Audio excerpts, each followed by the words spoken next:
নমস্কার বন্ধুরা, আজ আমি তোমাদের জন্য নিয়ে এসেছি কলাইয়ের ডালের রস বড়ার রেসিপি। এর জন্য প্রথমে সাদা বিউলি কলাই নিয়ে নাও, তারপর সেটাকে ভালো করে ধুয়ে জলে ভিজিয়ে রাখো সারা রাত। ভেজানো ডালটা এবার ভালো করে বেটে নাও। এবার রস বড়ার জন্য রস তৈরি করব।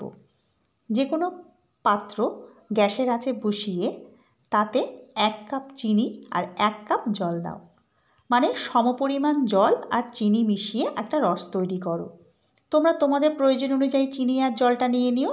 আমি এখানে 3 কাপ চিনি আর 3 কাপ জল দিয়ে রস তৈরি করছি। কলাইয়ের ডালে রস ভরার জন্য যে রসটা তৈরি করতে হবে সেটা একটু বেশি মিষ্টি আর পাতলা রস তৈরি করতে হবে। খুব ঘন রস তৈরি করো না, তাহলে কিন্তু বড়ার মধ্যে রসটা ঢুকবে না। চিনিটা গলে গেলে তারপর আমি 10 মিনিট মতো এই রসটাকে ফুটিয়ে নেব, তাহলেই কিন্তু রস বড়ার রস কিন্তু তৈরি হয়ে যাবে। তোমরাও এইভাবে রস তৈরি করে নিও, আর চিনি আর জলের পরিমাণটা সমান সমান দেবে। 1 কাপ চিনি 1 কাপ জল, এটা কিন্তু মাথায় রেখো। রসটা রেডি হয়ে গেছে।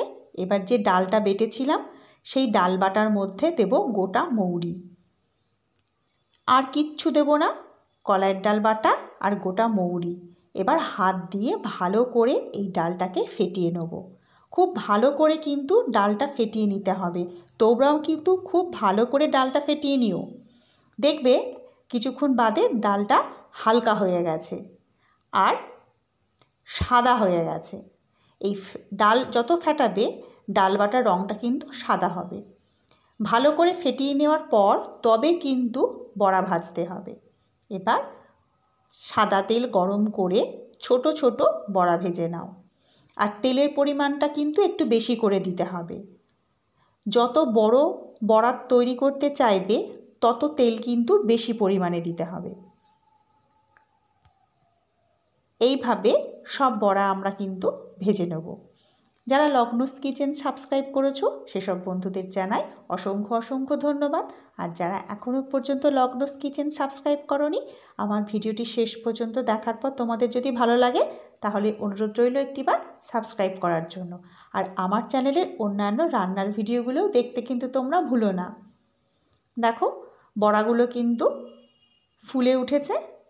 তোমরা চাইলে এরকম হালকা রঙও রাখতে পারো বড়ার, আর চাইলে একটু লাল করেও ভেজে নিতে পারো।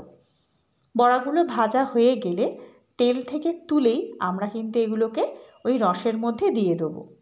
আগে বড়াগুলোকে সব তুলে নিই। এবার যে রসটা করেছি সেই রসের মধ্যে এই বড়াগুলোকে সাথে সাথেই দিয়ে দেবো। রসে দেওয়ার পর এই বড়াগুলোকে তোমরা সারা রাতের জন্য ভিজিয়ে রাখতে পারো, আর যদি বেশি খেতে ইচ্ছা করে তাহলে 1 ঘন্টা পর তুলে টেস্ট করতে পারো। 1 ঘন্টা সময় দিলেই দেখবে বড়াগুলো ভেতরে রস ঢুকে গেছে, নরম হয়ে গেছে। এইভাবে সমস্ত বড়া আমি ভেজে নেব, আর সরাসরি তেল থেকে তুলে রসের মধ্যে দিয়ে দেবো। রস বড়া কিন্তু তোমরা অবশ্যই বাড়িতে এইভাবে বানিয়ে দেখো, খেতে খুব সুন্দর হয়। অবশ্যই একবার বানিয়ে দেখো। দেখো কত সুন্দর দেখতে হয়েছে আমাদের রস বড়া।